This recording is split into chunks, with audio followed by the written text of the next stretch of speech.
And welcome back to Bitcoin Advisors channel. My name is Chris, bringing it to you here from Westlake Village, California. It is a beautiful Monday, a new week of new opportunities, and I want to start it out with talking about what we're going to talk about first, right? Binance halting withdrawals, what is an ordinal, BRC20 tokens, and really the real issue still looming is regional bank failures and commercial real estate. But a couple of economic updates or data that's coming out this week, I think it's important to keep our eye on, as well as some of the underlying market dynamics. Starting out with the crypto fear and greed index coming in at a 60, still relatively in the greedy zone. We've got funding rates at about just slightly negative here, inconsequential there. And then we've got the open interest, all the leverage positions on the board coming in at 8.4 billion with a B. And taking a look at Pepe down 9%, down 32% on the day, mostly red across the board. Stacks picking it up at up 8.8% today. Let's talk about real quick, what is the FUD around Binance halting withdrawals? So CZ tweeted here, there are some FUD about Bitcoin withdrawal issues. Here's why. Bitcoin network fees are fluctuating up 18x in a month. Here's a screenshot. The full net handling fee exceeded 400 Bitcoin, an increase of nearly 18 times from a month ago. Look at this funny Bitcoin CEO to increase prices.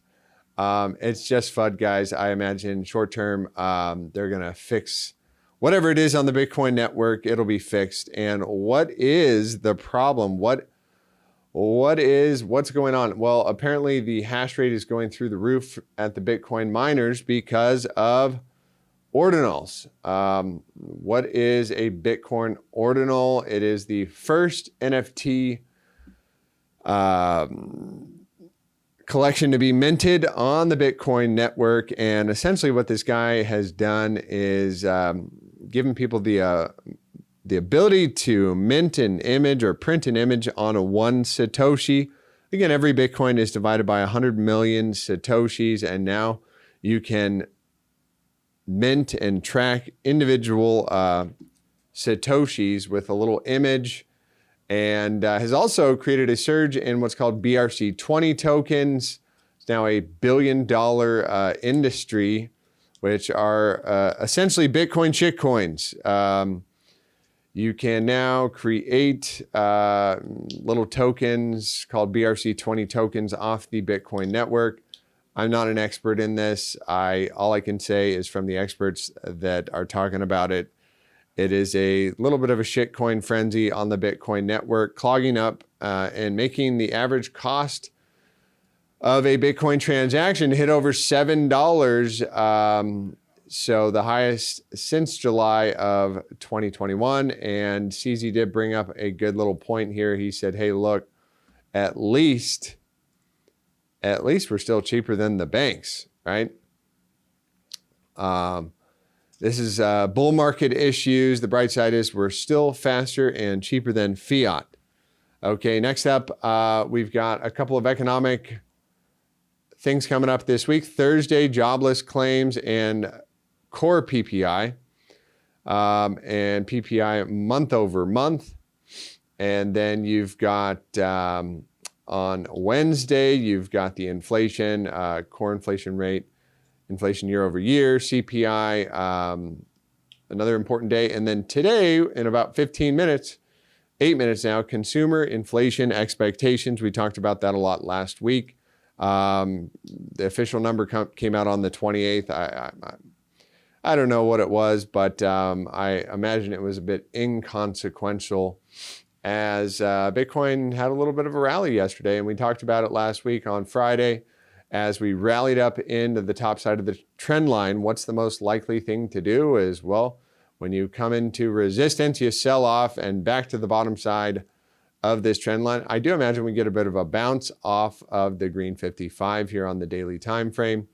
Momentum is now, do we have any bearish divergence? So how would we note some bearish divergence? Well, you'd want to see a higher high, which we do have a slightly higher high on a closing basis there. You can see it's just by a hair there. Higher high in price and lower high in RSI, one drive and get you a shot down typically to the 9, which doesn't really have consequence right there. But we're not quite to the bottom side of the range. And this is the daily range. Any kind of a daily closure back above 29.8, let's call it, rallies up to 32,000. Any kind of a closure below 26,869, and your target is going to be 25,000. If you want to front run this, you can go down on the lower term time frames. We got the 12-hour, the 10-hour, the 8-hour, and as you go down,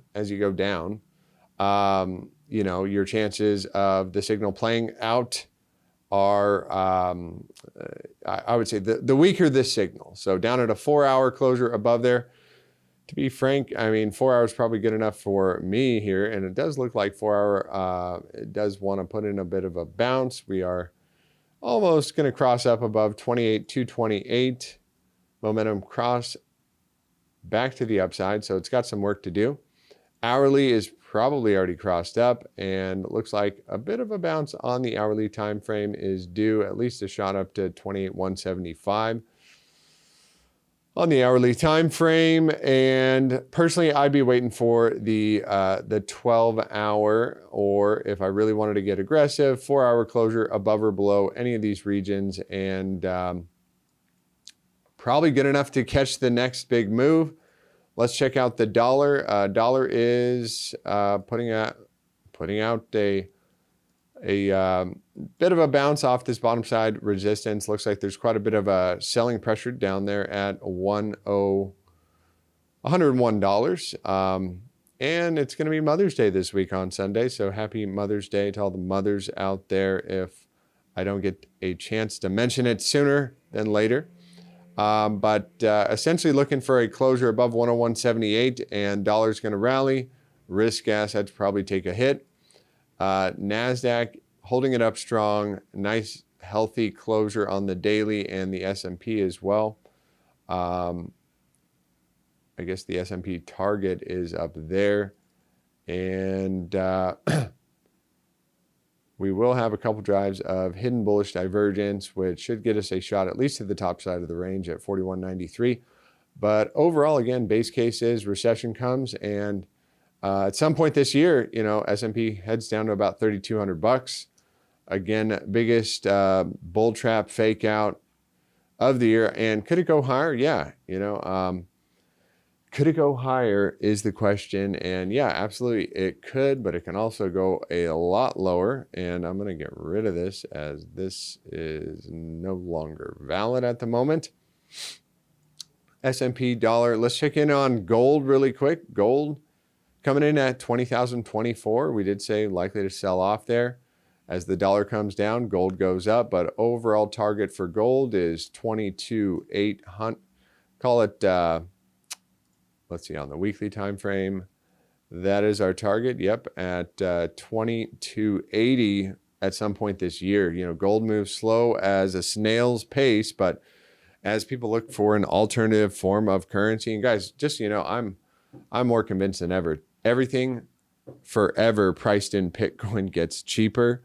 If you look at the fact, Jeff Booth did a great interview on the What is Bitcoin podcast, talking about everything flows down to the marginal cost of production, and the current fiat Ponzi scheme system we're all living in is pretty much a delusion. It's fake money everywhere, and Bitcoin is really the only real money out there that will preserve your wealth. And essentially, if you put your life savings in Bitcoin, it is going to make everything cheaper forever for you, priced in Bitcoin. So just swallow that, think on that, meditate on that, and I'll be doing actually a little bit follow-up analysis on Jeff Booth's pitch about Bitcoin. Phenomenal job there. What else do I want to bring up? Any altcoins? Let's take a look at Ethereum really quick for the week. For the week coming in here, essentially, as long as the Bitcoin and Ethereum are closing above the 9 exponential, you're looking at pressure to the upside. We did talk about this inverted head and shoulders some time ago, saying as long as Ethereum's above 1739, well, it's likely to move sideways and up. And typically, this is the area you are looking for a bounce off that green 55. Momentum will cross down today below 1,900 bucks though. And as volatility, oh yeah, last thing on Bitcoin, the 3-day time frame we were talking about here. Volatility expansion on the 3-day is likely to get the next 30% move to the upside or to the downside. 30% is conservative, but anywhere between 25 and 35% should be the next move. And how do we define expansion on the 3-day back above 25%? After being at a very low level, the explosive moves. Let's just check in on the last two. The last two, as volatility got extremely low, below 10%.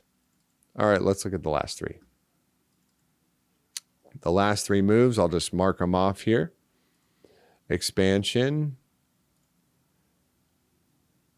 expansion, and expansion. Again, I'm guesstimating, expansion comes right here. And yeah, that's fair enough. Off the lows, going to get you the bigger move. But this one, last three major moves off the 3-day time frame, volatility expansion. That was a 27% move. This is a 34% move. Let's see. Yep, 30.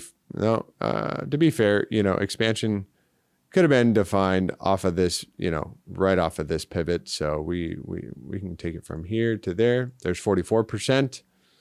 And this one, expansion, could have been defined as soon as we regained the moving average, but let's see, that's 20% right there. So close enough is close enough. But if you want to look at expansion on this one, 30%. So yeah, 30%, close enough is close enough. And where would 30% take us from where we're currently at today? And again, this is probably not going to happen for some time, but 30% takes us up to 36,000 to the upside, to the downside, 30%. Oh, to the bottom side of this trend line.